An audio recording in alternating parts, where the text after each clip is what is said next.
Alors, dernière halachot du siman tête. Alors, juste pour conclure sur ce qu'on disait avant, avec l'histoire des couleurs, l'idéal quand il y a plusieurs couleurs sur le talit, c'est de mettre des fils dont la couleur est celle qui prédomine dans l'habit. Donc, s'il y a blanc et bleu, par exemple, et qu'il y a un peu de bleu et beaucoup de blanc, l'idéal, ce sera de mettre toujours du blanc. Alors, on revient et on conclut là-dessus sur le talit en lin. Donc, on a vu tous les problèmes que peut poser le lin. Mais on n'a pas parlé du talit en lin avec des fils en lin. Ce qu'on a parlé, c'était de lin mélangé avec de la laine, ou est-ce qu'on utilisait le lin pour acquitter d'autres tissus. On a vu tout ce que ça avait pu poser comme question. Là, on parle d'un talit en lin fait avec des fils de lin. Il y en a qui disent, quand même, on n'utilise pas un talit pareil, bien que ce soit permis dans la Torah, parce que Chachamim, ils ont eu peur que, comme on a l'habitude généralement de mettre des fils de laine, ils ont eu peur qu'on vienne à mettre des fils de laine, même à l'époque où on avait le Techelet. J'explique. Quand la Torah a autorisé de mettre du lin et de la laine sur le tzitzit, on avait vu que c'était que en raison de la présence du Techelet, donc du fil bleu-azur qui était la vraie mitzvah et qui, comme était l'accomplissement parfait de la mitzvah, annulait l'interdiction de Sha'atnez, du lin et de la laine. Maintenant, même déjà à l'époque, ils avaient interdit de faire ce mélange. Aujourd'hui, on n'a plus le Techelet, donc la question ne se pose pas.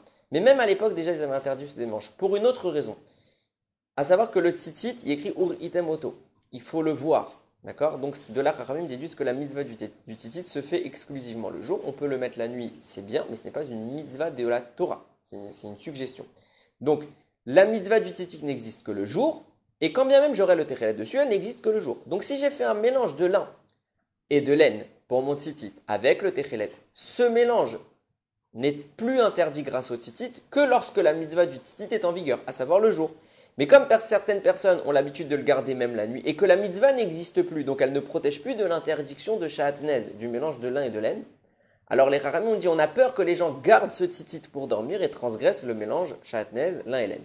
À cause de ça, ils ont décrété l'interdit de mélanger les deux, quoi qu'il en coûte. Donc on ne mettra jamais un talit en lin avec des fils de laine, etc. Et à cause de ce même problème, de peur qu'on en arrive à mélanger, on a également interdit une tunique en lin avec des fils de laine, avec des fils de laine, de peur que, non, avec des fils, de porter une tunique en lin tout court, avec n'importe quel fil, pourquoi même si c'est avec des fils de lin, ce qui devrait être logiquement permis, de peur que les gens par habitude en viennent à un moment ou à un autre à mettre des fils de laine dessus, et que ce qui est interdit.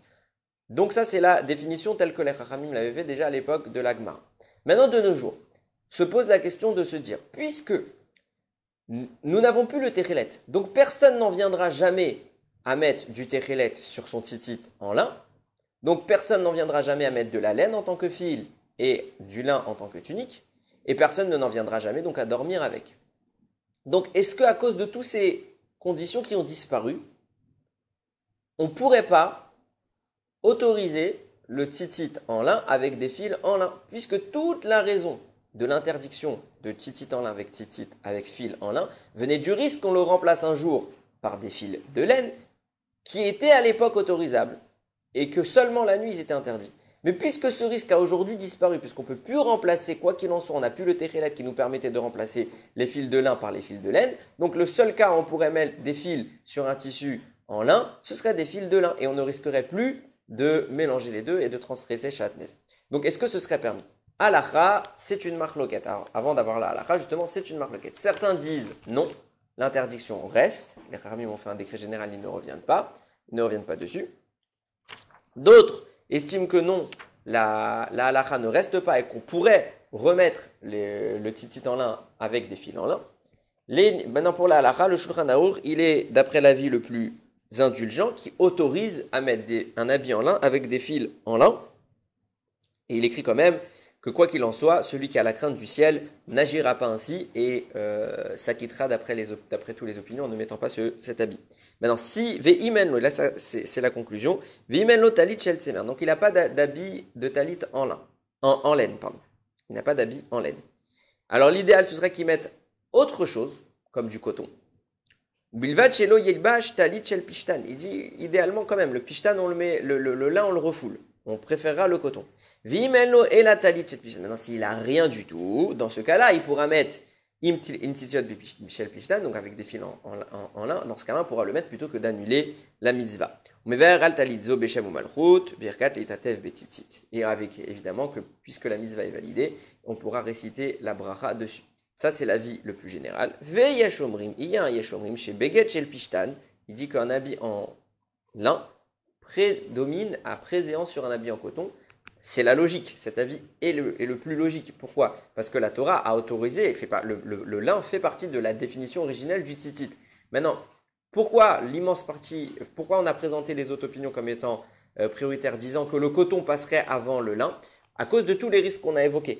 L'idéal, c'est donc de ne pas transgresser la Torah. Donc, c'est pour faire une mitzvah bien, on va en transgresser d'autres. Ça, c'est pas cohérent. Donc, beaucoup d'avis suggèrent que le coton, la soie, etc. passe avant le lin, parce qu'il y a des risques. D'autres avis disent non, la mitzvah originelle, c'était le lin et la laine. Donc, le lin et la laine sont les deux matériaux prioritaires. Donc, on a évidemment en sommet la laine, en deuxième le lin et en troisième toutes les autres matières.